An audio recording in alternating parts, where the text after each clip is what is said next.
Hey, liberals. What we have here is the man and woman's bathroom. If you identify as a woman, you go left. If you identify as a man, you go right.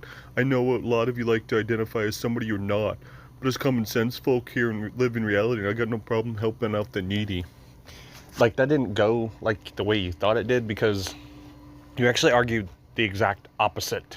So it's like an accidental ally moment because you were actually saying if you identify as that, yeah, that's literally the other argument on the other side. That's a pro-trans argument, not an anti-trans argument. Yeah, like he thought he had an argument going there, but that's a pro-trans argument, buddy. It's like, yeah, trans women identify as women. Well, they are women, and trans men are men, and non-binary people are valid. So that little argument you had there didn't go as hard as you thought, and went the exact opposite way of what you were trying to convey. Which is why it's accidental ally.